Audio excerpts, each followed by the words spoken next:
This morning we're launching a new series called Today's Real Heroes. Our national correspondent Natalie Morales is here with an unforgettable pair. Natalie? And it's a story you have to see to believe. Our real heroes today are Dick and Rick Hoyt, better known as Team Hoyt. And if you haven't heard of them yet, be prepared. They are almost legends in their own right, and you'll see right now why they are heroes to so many. This is one of the greatest love stories of all time, a story of a father who climbs mountains and runs to the ends of the earth and back to give his son a better life, a life that transcends the limitations of his body. Rick Hoyt's fight started at birth 44 years ago when the umbilical cord was wrapped around his neck. He looked beautiful and he was strong and he was laying on his stomach, and I thought he was doing push-ups. But what it was, he was having spasms. The doctors told Dick and Judy Hoyt that their son had cerebral palsy and would never be able to walk or talk. They said, forget Rick, put him away, put him in an institution. He's going to be nothing but a vegetable for the rest of his life. And we said, no, we're not going to put Rick away. We're going to bring Rick home and bring him up like any other child. So when the Hoyt family went to the beach for a swim, Rick went too. He'd sink down to the bottom and he'd look up and start laughing. He played street hockey. We'd just get a stick and push him in a chair and hold the stick for him. We did everything with him that we did with the other two boys. And Rick responded. And you look in his eyes, and he was looking right at you, and you could tell that he understood everything they were talking about. But it wasn't until he was 12 when Rick found his voice, called the Hope Machine, a computer system created by a team of Tufts engineers. Hopefully people will look at me as an intelligent person and look past my disabilities.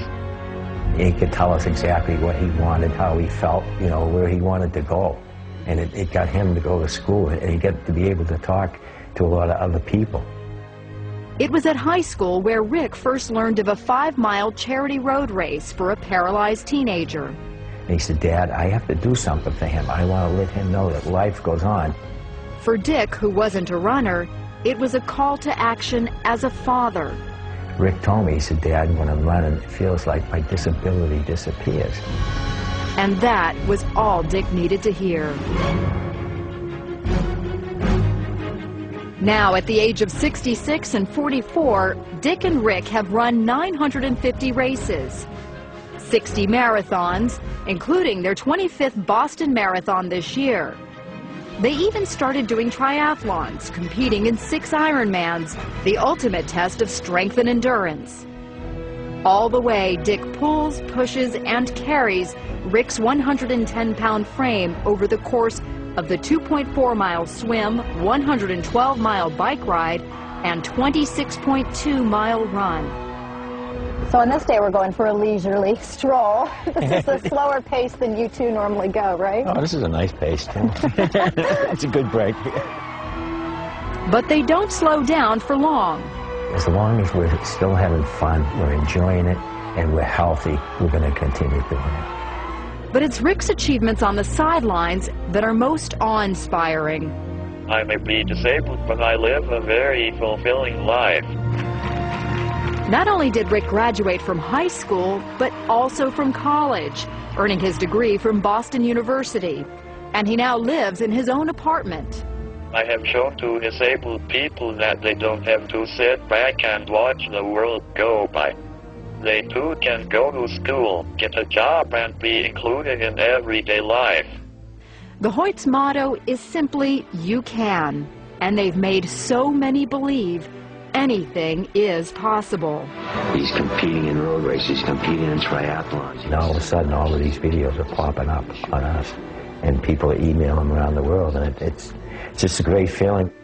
I read them an email they recently received, one of thousands, from a perfect stranger.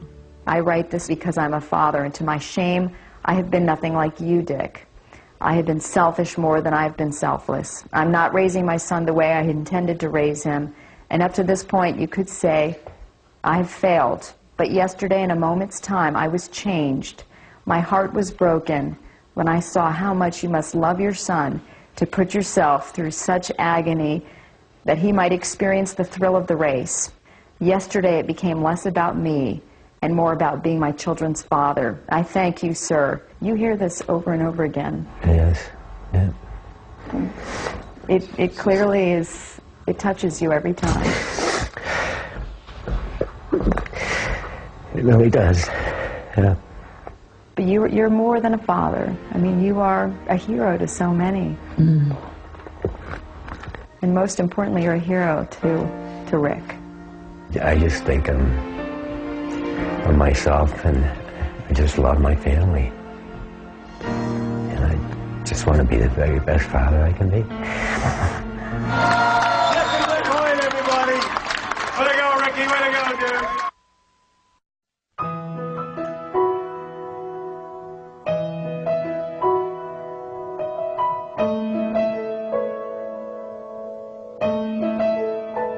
I can only imagine what it will be like when I walk by your side.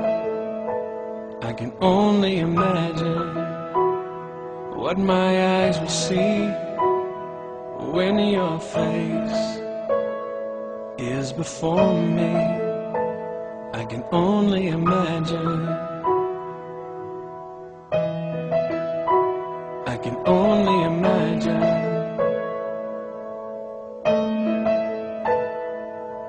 Surrounded by your glory, what will my heart feel? Will I dance for you, Jesus? Or in awe of you be still? Will I stand in your presence? To my knees or will I fall? Will I sing hallelujah? Will I be able to speak at all? I can only imagine. I can only imagine. I can only imagine when that day comes, when I find myself standing in the sun.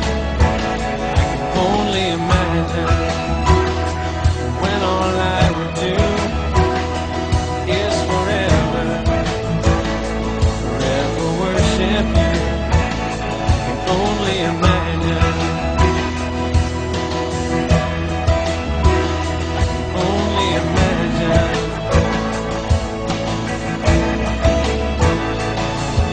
Surrounded by your glory, what will my heart feel? Will I dance for you, Jesus? Or in awe of you be still? Will I stand in your presence? To my knees or will I fall? Will I sing hallelujah? Will I be able to speak at all? I can only imagine.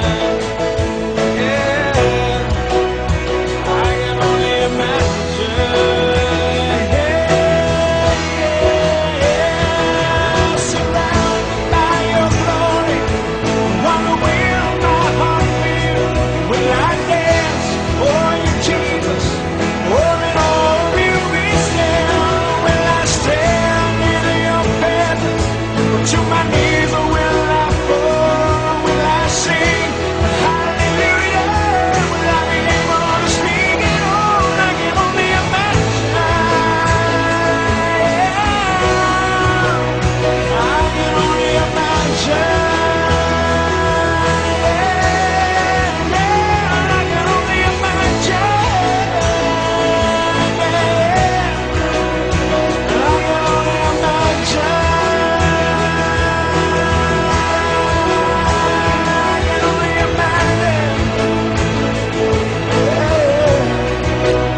I can only imagine.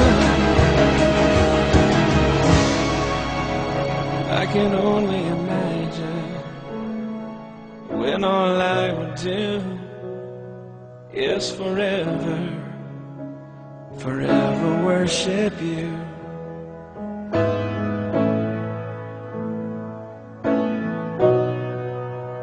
I can only imagine.